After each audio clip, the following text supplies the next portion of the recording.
Hello, and welcome to Lights Inside the Tunnel, a new podcast brought to you by Moyne Campus Ministry. I'm your host, Fiona, and this is our first episode, Social Justice and Finding Hope in the Time of Corona.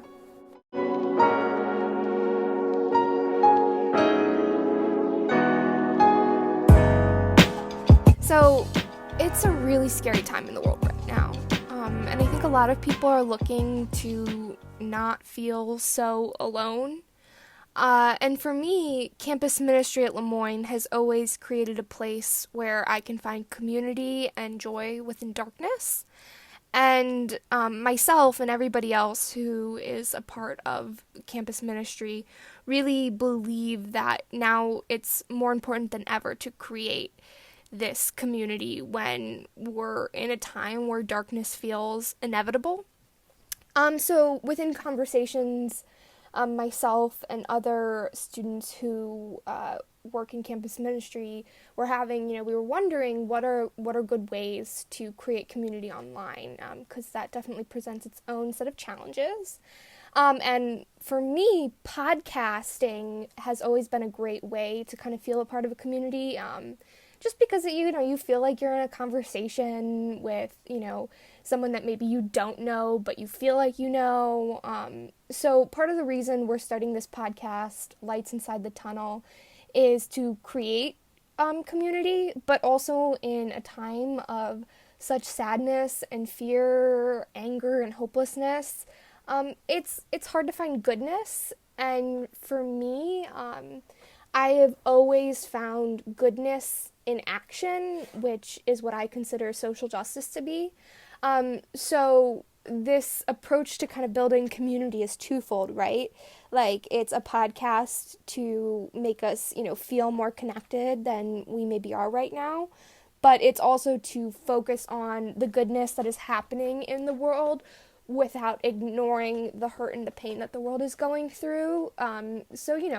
It finds joy and light within darkness. And that's why it's called Lights Inside the Tunnel, because I really believe that, while we may be in a very dark tunnel right now, and of course there will be a light at the end of the tunnel, I believe that inside the tunnel, there are also so many things that are exposing light and casting out the darkness, and it's not just one thing to look to in the far distance, but it's so many things in the present moment right now, and I want to focus on that.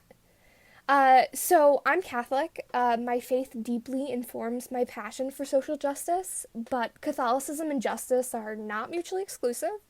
I know many people who are dedicated to social justice, who are of different faiths, or who do not practice a faith. So I want this podcast to be both intersectional and interfaithful. This is my first time podcasting, so you'll have to bear with me.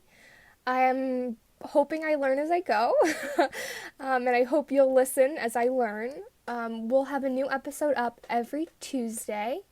In the first half of the episode, I'm hoping that we'll be talking with someone, hopefully a member of the Moyne community, who's done social justice work.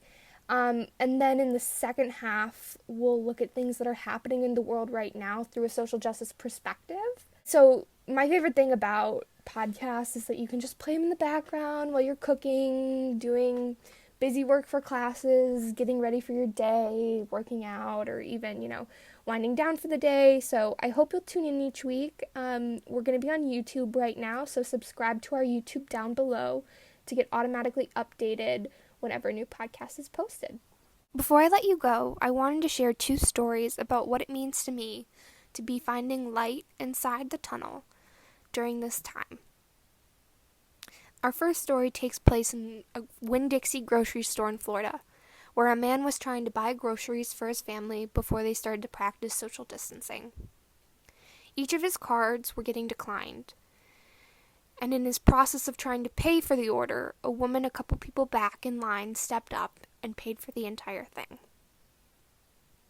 The second story takes place in Minnesota, where a state trooper pulled a woman over for going 15 miles per hour over the speed limit on the interstate. And when he asked her why she was speeding, she explained that she was a doctor who had gotten called in for an emergency. Instead of giving her a ticket, he gave her all his N95 masks, which he had been given for his own protection. And he gave them to her so that she could share them with her team and other medical care providers and workers in the hospital so that they could have more protection. The N95 masks are some of the things that there's a shortage of currently right now. And I think these stories really just show that, like, even within something that is so dark and scary and hopeless and frustrating, there are still such moments of beautiful humanity and compassion, and that's really what I want to focus on here. So, to finish this all up, I want to read to you an excerpt from a letter written by a professor at John Carroll University, which is a fellow at Jesuit institution, and my mom's alma mater. The writer, Dr. Philip Meters, is the university's director of the Peace, Justice, and Human Rights program. This is what he says. In all likelihood, this coronavirus will be something that will define your generation. It will be written about in history books and a pivotal moment. That means this is also an invitation. While we won't be together in classes and events, we will gather in online spaces and learn what needs to be learned. But this invitation isn't just to adapt to the discomfort of online education. The invitation is also to live out our mission right now. Central to our John Carroll mission, and I would argue the Moyne mission, is to help students become aware of the interdependence of all humanity and sensitive to the need for social justice in response to current social pressures and problems. We are all interdependent. We all need each other.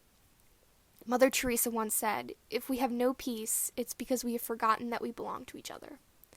Or what Father Gregory Boyle says about kinship.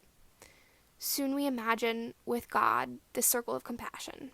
Then we imagine no one standing outside of that circle, moving ourselves closer to the margins so that the margins themselves will be erased. This coronavirus predicament is calling us back to recognizing that we are all connected. I don't simply mean as virus vectors, but as a part of human community. Some people are using the term social distancing to talk about the need to avoid big gatherings, even gyms, bars, theaters, and the rest. Now is not the time for panic. It's not about hiding yourself in a bubble in fear of the other, but it's about reducing the risk for the most vulnerable in our society. However, by avoiding big gatherings of people right now, we could be slowing the communal spread of the virus. You could be slowing the communal spread of the virus. You could be sparing the life of your own grandparents or immunocompromised people. So reach out to each other, by phone, of course. Check in with those you love, particularly the elders and the marginalized. Keep in mind that the most vulnerable of our society and the world will bear the worst brunt of this, as they always do. Find out ways to be a part of the solution. Share those ideas. So this podcast is looking to be a part of the solution. I hope you'll join us for our first full episode next week, where I'll be talking with our first guest, who, by the way, is a beloved member of the Moyne community, about solidarity and compassion in the face of injustice. Subscribe to our YouTube channel down below and keep in touch with us on Instagram, Facebook, and Twitter at Moyne Campus Min. I'll see you next week, and until then, stay safe, wash your hands, and tell people that you love them. I can't wait to talk with you all soon. Bye!